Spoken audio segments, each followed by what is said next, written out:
Friends, ఈ కథ 1922 November 4న మొదలైంది. బ్రిటిష్ ఆర్కియాలజిస్ట్ హోవర్డ్ కార్టర్ ఇంకా ఆయనకు ఆర్థిక సాయం చేసిన లార్డ్ కార్నర్వన్ ఈజిప్ట్లోని వ్యాలీ ఆఫ్ ది కింగ్స్లో తవ్వకాలు జరుపుతున్నారు.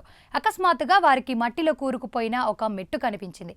అది నేరుగా 3000 ఏళ్ల క్రితం చనిపోయిన టీనేజ్ చక్రవర్తి టుటన్ఖమూన్ సమాధికి దారితీసింది.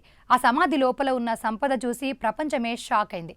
టన్నుల కొద్ది బంగారం, వజ్రాలు, రత్నాలతో నిండిన ఆ గదిలో ఒక హెచ్చరిక కూడా ఉంది.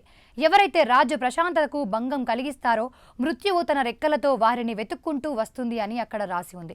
మొదట్లో హోవర్డ్ కార్టర్ బృందం దీన్ని ఒక పుకారుగా భావించి కొట్టిపారేసింది. కానీ ఆ సమాధి తలుపులు తెరిచిన కొద్ది రోజులకే ఆ భయంకరమైన శాపం తన పంజా విసరడం మొదలుపెట్టింది. సమాధిని తెరిచిన కేవలం 4 నెలల తర్వాత ఈ ప్రాజెక్టుకు డబ్బులు ఇచ్చిన లార్డ్ కార్నర్వన్ అకస్మాత్తుగా కైరాలోని ఒక హోటల్లో మరణించాడు. ఒక చిన్న దోమ కాటు వల్ల ఆయనకు ఇన్ఫెక్షన్ సోకిందని, ఆ తర్వాత అది నిమోనియాగా మారి ఆయన ప్రాణాలు తీసిందని డాక్టర్లు చెప్పారు. కానీ విచిత్రం ఏంటంటే ఆయన చనిపోయిన సరిగ్గా అదే సమయంలో కైరో నగరం మొత్తం కరెంటు పోయి అంధకారంలో మునిగిపోయింది. అంతేకాదు, లండన్లో ఉన్న ఆయన పెంపుడు కుక్క కూడా అదే సమయంలో పెద్దగా అరిచి చనిపోయింది.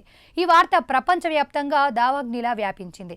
మమ్మీ శాపం మొదలైందని జనం భయపడ్డారు.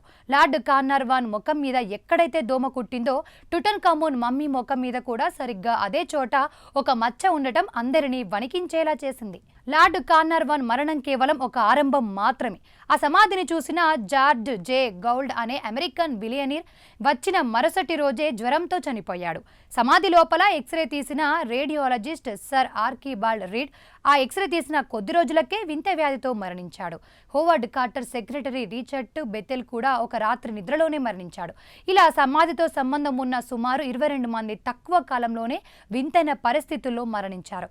ప్రముఖ రచయిత సర్ ఆర్డర్ కోనన్ డోయల్ సైతం ఇది ఖచ్చితంగా ఆ సమాధి లోపల దాగి ఉన్న శక్తుల పని అని బహిరంగంగా ప్రకటించాడు. కానీ ఈ మరణాల వెనుక నిజంగానే అపారమైన శక్తులు ఉన్నాయా, లేక శాస్త్రీయంగా ఏదైనా కారణం ఉందా?